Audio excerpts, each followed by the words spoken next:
Okay, so picture this.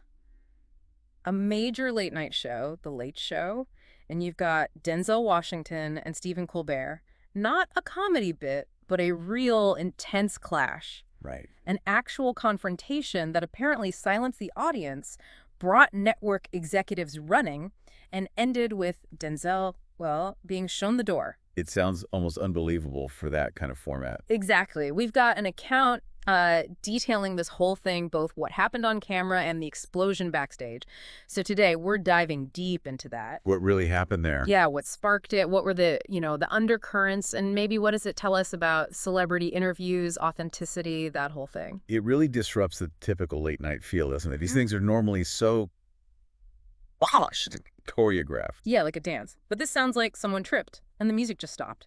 It makes you think about this sort of unspoken rules between host and guest. Definitely. So let's set the scene. The Ed Sullivan Theater, audience is buzzing. Yeah. Denzel comes out. He has that presence.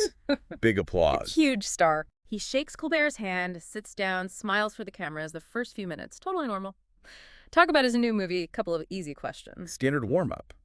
Establishing that baseline is important because it makes the later contrast so much starker. Everyone, probably Denzel included, likely thought this was just another promo stop. Right. Then Colbert kind of leans in, with that grin. He asks about Denzel's famous 4 a.m. wake-up time. Ah, the discipline question. Yeah. And Denzel gives this really thoughtful answer about structure, longevity in his career. But Colbert immediately goes into this, exaggerated comedy routine, joking about running a farm or something, asking if it's all a bit performative. And that seems to be the first real disconnect. Right. Colbert's trying for a laugh line, maybe. Seems like it. But Denzel isn't really playing along. His response is more serious. Right? Think about focus. Exactly. He apparently said something like, "It's about focus, Stephen, staying on your feet. No laughter. Just direct." Okay, so the tone's already a bit off. One's looking for banter, the other's talking principles. And then it gets really charged. Denzel starts talking about growing up in Mount Vernon, his roots, saying something like, "I come from a place where nothing was given," grounding himself. Which is a common, often powerful part of many stars' narratives. But Colbert cuts in. Suddenly, he's talking about the complications, quote unquote, of romanticizing the working class experience in the current political climate. Especially, he points out, given Denzel's, significant wealth now. Wow, okay. That's a sharp turn. Yeah, the account says you could, feel the air go out of the room, a real hush. That's taking a personal story and immediately framing it politically. Uh. It put Denzel on the spot, shifting from his career journey to this much more loaded topic. And Denzel apparently pushed back, pretty calmly but firmly, said something like, "There's nothing political about being proud of where you're from, about valuing hard work." Standing his ground. But Colbert keeps at it. Suggests it's, easy to talk about that background now, living a completely different life. Implying it's not genuine, maybe. The audience is reportedly looking uncomfortable at this point.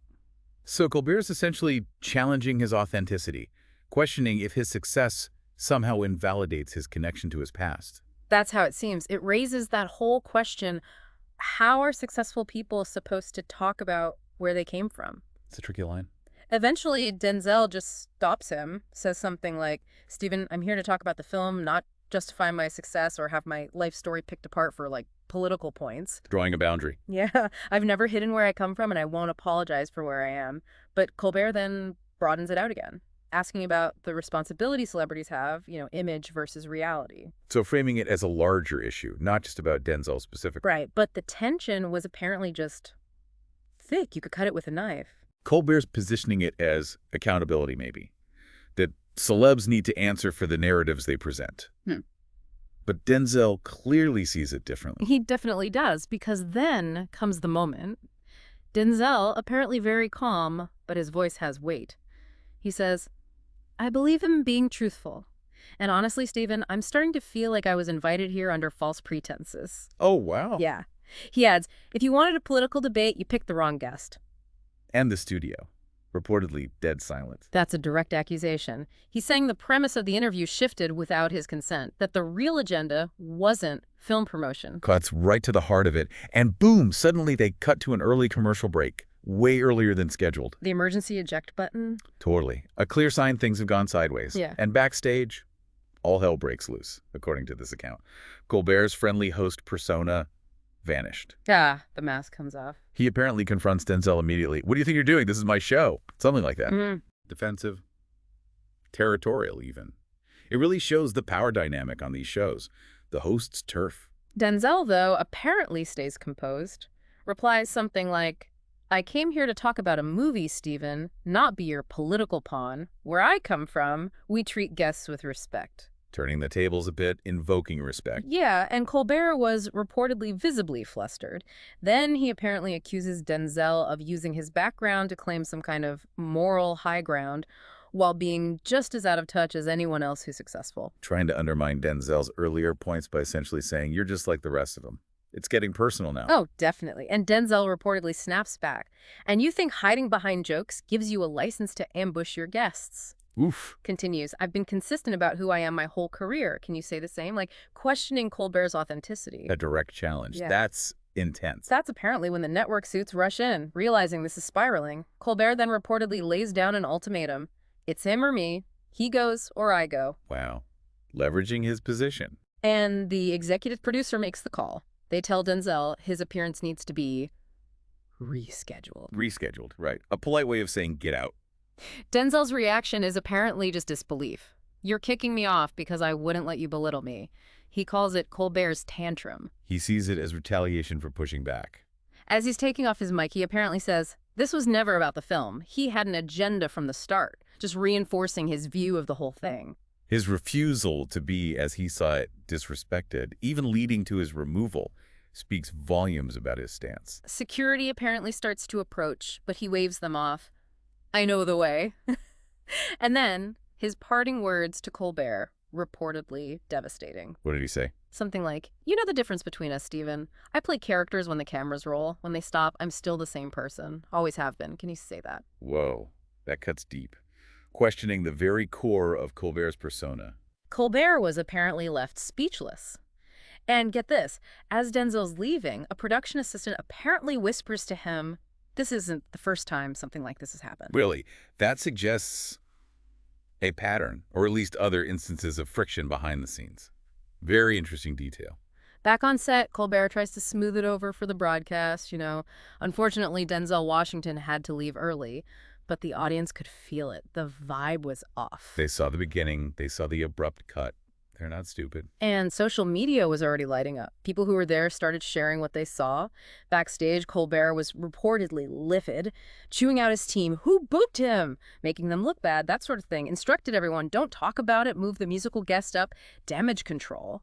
Trying to contain the fallout and maintain the show's image, his anger directed at the team rather than perhaps his own handling of the interview. That's telling. But you can't really contain something like that today. The story leaked fast from audience members, crew, contradicting the official silence. And then the account describes another twist. What's that? Denzel actually goes to Colbert's dressing room later. After being kicked off. Apparently. Knox says something like, we need to talk, not for the cameras. Right. Wants a private word. Okay, that takes guts. Seeking a direct off-stage confrontation or maybe clarification. Inside, it's reportedly tense again. Denzel accuses Colbert straight up. You used me. Turn this into a political setup to score points with your audience. Laying it bare. Colbert apparently gets defensive, says his show tackles important issues, his audience expects tough questions, justifying his approach. So the core disagreement resurfaces. Was it a promo interview or a platform for Colbert's agenda? Two completely different views of what was supposed to happen. Exactly. Denzel apparently argues Colbert prioritized his own angle over a genuine conversation, that he wasn't a host anymore, he was an interrogator. Strong language. Then he asks Colbert some really pointed questions, like, can Colbert, living in his bubble, actually connect with people who see things differently? Does he even remember his own roots anymore? Turning the authenticity question back onto Colbert himself. Does the platform change the person? Colbert reportedly insists his audience gets him, still defiant, and Denzel's alleged final shot in the dressing room. Your audience might, but what about everyone else? You used to be a comic who connected with people. Now you're just preaching to your own choir. Ouch. That's a critique not just of the interview, but of Colbert's entire perceived evolution or shift in his public role. Yeah. As Denzel leaves, he apparently sees the next guest waiting and just gives them a little advice. Stick to talking about your movie. A warning based on his own fresh experience, tells you everything about how he felt the interview went off track. Meanwhile, Colbert backstage is still reportedly fuming, trying to brush it off, but the mood in the studio for the rest of the taping totally changed. That sort of unspoken agreement between the show and the audience felt broken. The magic was gone for that night, you could say. And the contrast afterwards is interesting, too. Denzel apparently just went home, back to his routine, calm, Colbert, reportedly glued to his phone, scrolling social media, seeing the reactions, realizing the mask, as you put it, might have slipped very publicly. It highlights different ways of handling public image and perhaps different levels of security in one's own identity versus the public persona. So, when you boil it all down, what does this whole episode really show us? I mean, this deep dive into the clash. It feels like it exposes that raw nerve, doesn't it? The tension Yeah. between performing authenticity for an audience and, actually living it. Absolutely. In a media world obsessed with perfectly curated stories and going viral, this was Yeah. unfiltered. It was messy. And maybe that's why it resonates. It showed two very different approaches to what an interview even is and what being real means under that spotlight. It really makes you think about the power dynamics too, right? Who controls the narrative in these interviews? Definitely. What do we expect when a celebrity sits down on that couch? Are they just there to sell something? Or do they owe us something more? And what about the host? Is their job just to facilitate, or is it to challenge, to provoke? Yeah, it's complex. So for you listening, maybe mull that over. Think about the power involved, the expectations we put on both sides, and what does authenticity truly look like in public life today? What did you take away from hearing about this clash? It's worth considering. Maybe even look up some other accounts or discussions about it online. See how different people interpreted the same event. Good point. It's a fascinating case study for sure.